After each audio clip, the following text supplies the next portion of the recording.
On va au Brésil alors que s'ouvre le procès de l'ancien président brésilien Jair Bolsonaro, accusé de tentative de coup d'État. C'était en 2023. On va revoir les images ensemble sur ce plateau. On va parler aussi dans cette page un peu du rôle en coulisses des États-Unis, mais des États-Unis de Donald Trump. Alors, pour en parler avec nous, Erika Campelo, bonsoir. Vous êtes coprésidente de l'association Autre Brésil. À vos côtés, Maud Chirio, bonsoir. Vous êtes historienne, spécialiste de l'histoire du Brésil contemporain et maîtresse de conférences à l'université Gustave Eiffel de Marne-la-Vallée. Alors, on va tout de suite voir ce qui s'est joué aujourd'hui, ce qui se joue aujourd'hui au Brésil avec l'ouverture de ce procès, le récit de Dario Borgognoni, et on en parle juste après. 40 ans après la fin de la dictature militaire au Brésil, un ancien chef d'État est accusé d'avoir voulu prendre le pouvoir par la force, même s'il sera absent des audiences. Non, le président ne viendra pas. Déjà privé de passeport et assigné à résidence depuis août, Jair Bolsonaro est jugé pour avoir conspiré contre le président actuel en janvier 2023. Des milliers de ses sympathisants avaient alors saccagé les lieux de pouvoir pour réclamer une intervention de l'armée. Le plan prévoyait aussi d'assassiner Lula et le juge Moraes à présent en charge du procès. Le rôle de la Cour suprême est de juger de manière impartiale et d'appliquer la justice à chaque cas spécifique sans tenir compte des menaces ou des pressions, qu'elles soient internes ou externes. Des pressions surtout américaines. L'un des fils de l'accusé, Eduardo Bolsonaro, exilé aux États-Unis depuis plusieurs années, aurait l'oreille de Donald Trump.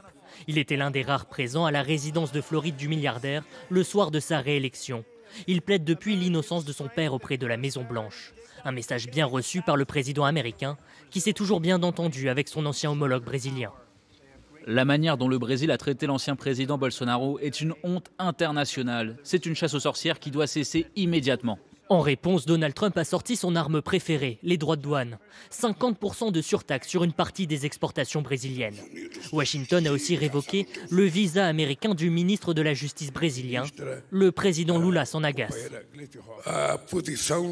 Le gouvernement américain agit comme s'il était l'empereur du monde. Jair Bolsonaro doit être fixé sur son avenir le 12 septembre. Il risque jusqu'à 43 ans de prison. Un verdict sans doute aussi très attendu du côté de la Maison-Blanche. Alors, Maud Chirio et puis après Erika, évidemment, vous réagirez, mais on va parler en détail de ce qui se passe au Brésil, mais quand même ce qu'on entend là sur le rôle des États-Unis, c'est assez sidérant, voilà, révoquer le visa d'un ministre de la Justice, d'un pays souverain. Comment vous interprétez ces pressions de l'Amérique de Donald Trump ? C'est pas très étonnant dans la mesure où l'un des cœurs de la tentative de coup d'État à laquelle a très probablement participé Bolsonaro a été l'assaut de la place des Trois Pouvoirs le 8 janvier 2023, qui était directement inspiré de l'assaut du Capitole. Donc, le 6 janvier 2021. Exactement. Donc il existe vraiment un cousinage entre ces extrêmes droites qui, de la même manière, l'un comme l'autre, accèdent au pouvoir par la voie des urnes et ensuite mettent en avant tout un tas de propos de discrédit des institutions démocratiques, des modes de scrutin pour demeurer au pouvoir. C'est exactement ce qu'avaient fait Trump et ses partisans.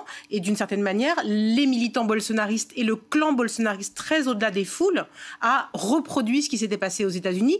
Il existe donc, même s'il y a plein d'autres raisons qui sont des raisons liées aux relations entre les États-Unis et le Brésil, pour que Trump se positionne aux côtés de celui qui est non seulement son allié, mais aussi son disciple. Erika Campelo. Oui, c'est exactement ça. Et les pressions que les États-Unis ont essayé d'exercer sur la démocratie brésilienne et sur le Brésil est complètement inacceptable. Mais il faut voir aussi par un autre côté, j'aime bien dire, et je pense que ce n'est pas que moi, la presse internationale du monde entier est en train de dire, même la presse nord-américaine, le Brésil donne une leçon de démocratie aux États-Unis. Parce que ce que la justice brésilienne fait aujourd'hui, avec Bolsonaro, les institutions nord-américaines ont été incapables de faire avec Trump. Et lui, il est arrivé au pouvoir. Et on voit les dégâts pour la démocratie du monde entier qu'il est en train de causer. Ce n'est pas qu'au Brésil. Il a quand même menacé et a fait subir une pression énorme avec l'Europe et menace encore l'Europe avec des taxes si on ne change pas ici en Europe la taxe sur les big tech, les grandes plateformes numériques. Donc son pouvoir de nuisance, il est énorme et je suis très contente que le Brésil a pu jusqu'à maintenant résister et a subi les 50% des taxes qui ont commencé. Oui, parce que je voyais Le Brésil, le marché américain, je crois, est son deuxième marché, je crois, après la Chine, c'est très important. Mais le Brésil tient bon. Oui, le Brésil tient bon parce que M. Trump n'est pas complètement fou. Il a taxé 476 produits exportés du Brésil, mais il en a 3 qu'il n'a pas taxés. La viande, le jus d'orange et les cafés. Pourquoi? Parce que pour l'économie interne nord-américaine, ça aurait été une catastrophe. C'est des produits consommés par les Américains, donc les taxes auraient été plus importantes aussi pour son marché interne. Donc voilà. Juste, vous parliez de l'exemple j'allais dire, c'est peut-être vos mots, quasiment du disciple Jair Bolsonaro par rapport à Donald Trump. Bolsonaro, oui, c'est évidemment inspiré du Capitole. Est-ce que Bolsonaro... qu'est-ce qu'il a fait de différent par rapport à Donald Trump qu'il a envoyé quasiment là en prison? Pourquoi Bolsonaro tombe? Et bon, Trump, on sait pourquoi il y échappe pour l'instant en tout cas, mais pourquoi Bolsonaro finalement, il s'est cru invincible comme Donald Trump? Alors, les images qu'on voit à l'étranger actuellement dans les médias français associent beaucoup les militants, l'assaut de tous ces milliers de militants de la place des Trois Pouvoirs à ce procès à la tentative de coup d'État. En réalité, Bolsonaro et 7 autres très hauts gradés militaires ou des agents de renseignement et presque 30 autres sont inculpés d'une véritable conspiration de très grande ampleur, avec des séquestres d'armes, la rédaction de tout un tas de décrets visant à légitimer un coup d'État, institutionnaliser un nouveau régime, l'assassinat de Lula, de son vice-président actuel. Oui, il y avait même un nom pour l'opération, je crois, opération Poignard. Exactement. Qui visait vraiment à assassiner Lula. Vous voulez dire que c'était... Et son vice-président, donc c'était véritablement un coup d'État. Vous voulez dire que c'était même plus avancé que ce qu'on a vu au Capitole aux États-Unis. Beaucoup plus militarisé. Il faut se rappeler que Bolsonaro se présente comme un ex-militaire. En réalité, il n'a eu que 10 ans de carrière militaire et c'est surtout un ex-homme politique très proche des milices et des mafias. Mais néanmoins, il est resté très appuyé par des milieux militaires d'extrême droite. Et il a gouverné avec ces milieux militaires d'extrême droite. La militarisation du gouvernement Bolsonaro était souvent plus importante que celle du régime militaire lui-même des années 60 et 70. Donc la grande différence entre ce qui s'est passé à la fin du premier mandat de Trump et ce qui s'est passé à la fin du mandat de Bolsonaro, c'est qu'il y a eu une orchestration à la brésilienne d'un véritable coup d'État dont les militaires étaient la principale force de frappe. Ce qui est le résultat d'une longue histoire brésilienne que les États-Unis n'ont pas et qui aurait pu véritablement déboucher sur un coup d'État. Ce qui a fait que le coup d'État n'a pas réussi, c'est d'abord parce qu'une partie des hauts gradés militaires n'y ont pas cru, que le coup d'État était organisé de manière très amatrice en vérité et risquait d'affronter des résistances, et parce que les États-Unis de Biden n'allaient pas appuyer l'entreprise. Et oui, alors, parce que c'est important de dire à nos téléspectateurs, là c'est le procès de Bolsonaro, et vous l'avez évoqué, ça n'est pas que le procès de Bolsonaro. Il y a d'autres officiers, mais effectivement ça touchait les renseignements des généraux de l'armée, enfin voilà, c'était très avancé. Oui, la police fédérale au Brésil, mais je tiens à dire quelque chose qui est très important pour le Brésil, c'est un moment historique. Jamais dans l'histoire du Brésil, un ancien président et des hauts gradés militaires sont jugés. Et pourquoi je dis que c'est un moment historique pour le Brésil, pour la démocratie brésilienne? C'est parce que la démocratie brésilienne est beaucoup plus récente, beaucoup plus jeune que beaucoup de démocraties du monde. On a vécu une dictature entre 1964 jusqu'à 1985, donc une dictature militaire appuyée par le patronat brésilien. Donc vraiment, pour une première fois, même après la fin de la dictature dans les années 80 au Brésil, les militaires n'ont jamais été jugés. Il y a une amnistie à tous les militaires et tortionnaires. Donc imaginez pour un pays qui, l'histoire récente du Brésil, représente aujourd'hui le jugement de Bolsonaro avec 8 militaire. Parce que lui-même se présente, comme disait Maud, comme ancien capitaine de l'armée. Donc, c'est pas que lui. Et sur ces 8 personnes, c'est vraiment ce qu'on appelle au Brésil le noyau dur du coup d'État. Mais il y a déjà 2000 personnes qui ont été jugées au Brésil, et même eu de peine de prison parce qu'ils ont été impliqués de manière directe, indirecte, dans toute la dégradation qu'il y a eu le 8 janvier 2023 au Brésil. Et ben justement, on va revoir ces images du 8 janvier 2023 pour continuer la discussion, voir ce qui s'est passé ce jour-là, cette tentative de coup d'État, 2 ans quasiment jour pour jour après les événements du Capitole aux États-Unis. Regardez, c'était à l'époque un reportage de Marc de Chalvron et on en parle juste après. Scène surréaliste. Des manifestants brésiliens euphoriques occupent le Sénat fédéral et chantent l'hymne national. Des partisans de l'ancien président Jair Bolsonaro enfoncent les portes du Congrès, s'introduisent dans les principaux lieux du pouvoir. En quelques heures, tout est saccagé, y compris ici, dans le palais présidentiel. Comme vous pouvez le voir, tout a été détruit. Il est 14 h au Brésil, quand la foule prend la direction de la place des Trois Pouvoirs. C'est ici que se concentrent le Congrès national, la Cour suprême et le palais présidentiel. L'esplanade est bouclée, mais les manifestants forcent facilement les barrages de police. En quelques minutes, ils atteignent le cœur du pouvoir brésilien. Les manifestants refusent toujours de reconnaître la défaite de Jair Bolsonaro lors de la dernière élection présidentielle. On ne pense pas que les élections ont été démocratiques. Il y a plusieurs indications qu'il y a eu fraude, qu'il y a eu corruption. Les policiers paraissent parfois d'une étonnante passivité. Certains filment même la scène en simples spectateurs. D'autres, en revanche, sont complètement dépassés. Cet agent de la garde-montée est pris à partie par les manifestants. Quelques centaines de bolsonaristes pénètrent à l'intérieur des lieux du pouvoir sans opposition apparente des forces de l'ordre. Pendant plusieurs heures, les manifestants se livrent à un saccage en règle. Il faut attendre 17 heures environ pour que la police anti-émeute commence à reprendre les choses en main. Une heure plus tard, le nouveau président Lula place les forces de l'ordre local sous le contrôle du gouvernement fédéral. Nous pensons qu'il y a eu un manque de sécurité et je tiens à vous dire que tous ceux qui ont fait ça seront retrouvés et punis. Erika Campelo, quand vous revoyez ces images de votre pays aussi, le Brésil, qu'est-ce que ça vous évoque de revoir ça ? C'est très dur, c'est très fort parce qu'on voit qu'à un moment donné, la démocratie a failli vaciller. Et comme je vous disais tout à l'heure, pour nous, Brésiliens qui avons... Moi, je suis née en 75, en pleine dictature militaire. Donc, voir qu'on peut de nouveau retomber dans la dictature, c'était très dur. En plus, on sortait des 4 ans de gouvernement d'extrême droite. Extrême droite qui a laissé mourir 700 000 personnes, dont la moitié morte pendant la crise du Covid, l'épidémie du Covid, quand Bolsonaro disait à la télé à des millions de Brésiliens que le vaccin ne faisait pas d'effet, que c'était un faux vaccin, les gens allaient être transformés en crocodiles. Comment un président? Il a une responsabilité vraiment pas dans la mort des milliers de personnes au Brésil. Donc quand on voit ça, on s'est dit waouh, il n'aura jamais de justice. Qu'est-ce qui se passe aujourd'hui au Brésil? Et heureusement, les institutions ont été fortes.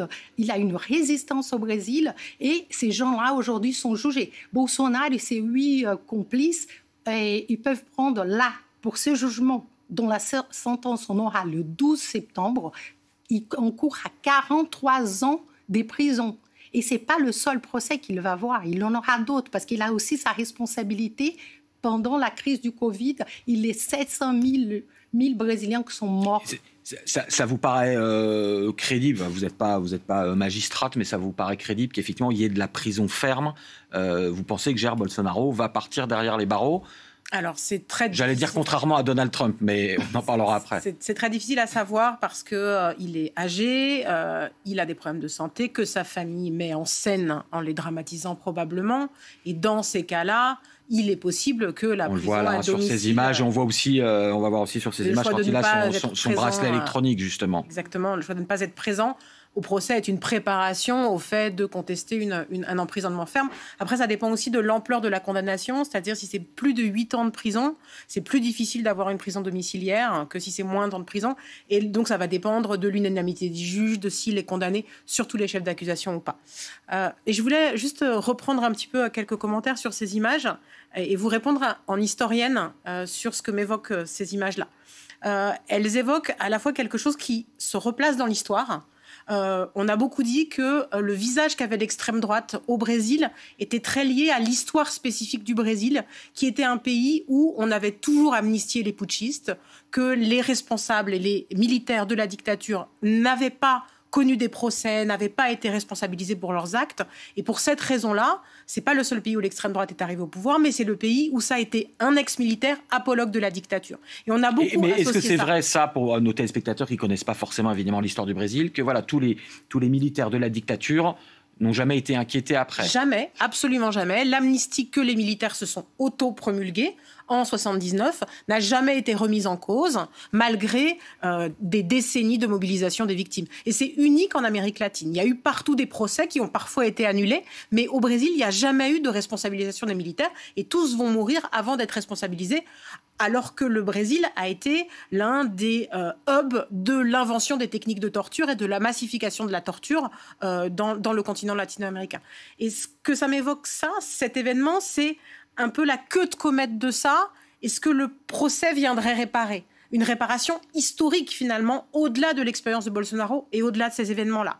Et en même temps, ces images-là me donnent le sentiment, en tant qu'historienne, de quelque chose qui est en dehors de l'histoire, une folie spécifique de notre temps, où des gens qui se désignent comme des nationalistes saccagent complètement l'intégralité des symboles nationaux et républicains, en étant orgueilleux de ça et se fondant sur des fausses nouvelles. Et il y a une spécificité du temps qui, là, sort presque du fil de l'histoire, dans une irrationalité, dans une exaltation de la violence, dans un mépris de l'intégralité de ce qui a été respecté jusque quelques années auparavant, et cette spécificité de l'extrême droite, il faut la reconnaître. C'est pas simplement la conséquence de l'histoire, c'est aussi un phénomène très particulier et que l'on voit aussi largement aux États-Unis. Alors justement, pour revenir aussi un petit peu sur les États-Unis, parce que vous avez fait énormément d'analogies, on les a faites avec Donald Trump. Juste, regardez, je vais vous remontrer une dernière image que vous connaissez évidemment parfaitement. C'était en septembre 2018. Jair Bolsonaro est victime d'une tentative d'assassinat. L'image est très rapide, mais vous voyez, il va avoir un coup de couteau dans le ventre. Ça, c'est 2018 pour Bolsonaro. Donald Trump, tentative d'assassinat. Pour ses troupes, c'est évidemment un miraculé, c'est le doigt de Dieu qui le sauve parce qu'il tourne la tête pile au moment où la balle passe dans un meeting. Donc on a beaucoup fait le comparatif Bolsonaro-Trump. Trump est revenu. Bolsonaro, là, est jugé. Il est probable qu'il ait une peine, mais bon, on va attendre le verdict le 12 septembre. Est-ce que Bolsonaro peut revenir dans la société brésilienne ? Je crois qu'il est frappé d'inéligibilité, mais bon, pour plusieurs années. Est-ce qu'il peut revenir ? Encore une fois, Donald Trump, très peu de monde l'imaginait revenir. Il a quand même une certaine popularité aux États-Unis, Donald Trump. Bolsonaro a toujours ses partisans au Brésil. Si je peux me permettre, je pense que les institutions brésiliennes, et là je reviens, je tiens à préciser, c'est quand même inédit d'avoir pu juger Bolsonaro, et les institutions sont en train de le faire, et c'est vraiment important historiquement. Ça, c'est un tournant historique. C'est un tournant historique. Et donc, la comparaison, bon, évidemment, le droit constitutionnel n'est pas c'est pas le même au Brésil, aux États-Unis, mais la narrative de l'extrême droite est la même partout. Ici en Europe, aux États-Unis, au Brésil, en Argentine. Et c'est là qu'on doit être vigilant en tant que Brésilien et en tant que Français. Parce que ici en Europe et aussi en France, on est quand même menacé de l'arrivée de l'extrême droite au pouvoir. Donc, la narrative est la même au Brésil. Donc les partisans de Trump ont toujours rappelé, voilà, c'est un miraculé. Bolsonaro, après ce coup de couteau en 2018 dans la ville de Juiz de Fora, dans le Minas Gerais, ses partisans ont commencé à l'appeler le mytho, les mythes. Donc son surnom a été... Pas le mythomane, hein, mais le mythe, le mythe, la légende. La légende, le survivant. Donc la même idée, la même narrative de l'homme-providence, l'homme qui va sauver le Brésil, l'homme qui va sauver les États-Unis. Ces hommes-là mettent les pays et la planète entre guerre, feu. Et en plus, c'est des hommes qui sont tous les deux, ils ont ça en commun, qu'il a l'extrême droite européenne, qui est le climat sceptique. Ils ne croient pas à notre dégâts aujourd'hui, notre empreinte sur la planète et tout ce que se passe, le changement climatique, les vaccins, c'est tous les mêmes discours. Après, avec des réalités historiques, sociales et culturelles différentes, c'est juste des degrés. Mais il faut qu'on soit très attentif en France parce que la démocratie, c'est quelque chose de très rare qu'on doit enchérir et vraiment protéger. Elle est fragile et on voit ça comme elle peut. C'est pour ça que je vous posais la question, parce que le président Lula, je ne vais pas dire que c'est un peu le président Biden, mais bon, voilà, un homme âgé, OK. Il y a une autre histoire quand même. Il y a une autre histoire, d'accord, mais est-ce qu'après Lula, un Bolsonaro peut revenir comme un Trump est arrivé après Biden ? Et pour vous, Maud, est-ce que, justement, quelle est la réalité des partisans de Bolsonaro aujourd'hui dans la société brésilienne ? Alors, je vais vous dire deux choses contradictoires. D'une part, renchérir sur le fait que Je pense que c'est la fin de sa carrière politique, qu'il va être condamné au moins partiellement et certainement à de l'inéligibilité, et donc que ce sera non seulement une énorme victoire symbolique, parce que ces extrêmes droites qui vont de plus en plus loin dans la tentation autoritaire aux États-Unis, le gouvernement Trump 2, on le voit, ça n'a rien à voir en termes d'affrontement à l'égard de la démocratie, de l'état de droit, et le fait de dire à partir d'un moment les institutions peuvent résister, et en particulier les institutions judiciaires peuvent résister, c'est extrêmement important. Et le Brésil donne une leçon au monde et aux démocraties du monde pour dire un certain nombre d'institutions, lorsqu'elles n'ont pas été renversées, peuvent résister à l'extrême droite qui mène une dérive illibérale et autoritaire. Et néanmoins, à l'échelle du Brésil, l'extrême droite ne s'arrête malheureusement absolument pas à Bolsonaro, absolument pas. Ni à lui, sur les partisans, ni à sa il nous reste famille. 1 minute sur les partisans au Brésil. Les partisans et une classe politique qui s'est renforcée très puissamment sous le gouvernement de Bolsonaro. C'est un appel à tous ceux qui pensent qu'il faut mettre l'extrême droite au pouvoir parce que comme ça les gens ne vont plus y croire et ne vont pas revoter pour ça après. C'est pas comme ça que ça se passe. Quand l'extrême droite arrive au pouvoir, les gens s'extrême droitisent. Ça fait naître une classe militante, une classe politique, et ça offre un vivier d'hommes politiques qui sont après disponibles pour être des députés. Donc vous parlez de successeurs. Exactement, des successeurs. Et il y a tout un tas de successeurs qui sont rivaux entre eux, qui sont disponibles pour être candidats, avec un visage peut-être moins radical, mais en vérité, une ligne politique, un peu comme Vance, une ligne politique absolument terrible et tout autant ancrée à l'extrême droite que le clan Bolsonaro. Eh bien, merci pour cet éclairage, ce débat passionnant sur le Brésil. On en reparlera le 12 septembre. Merci de nous avoir suivis. Tout de suite, le journal Météo Climat. Dans 6 minutes, vous retrouvez pour le 23h Jean-Christophe Galeazzi. À demain pour un nouveau Sur le terrain.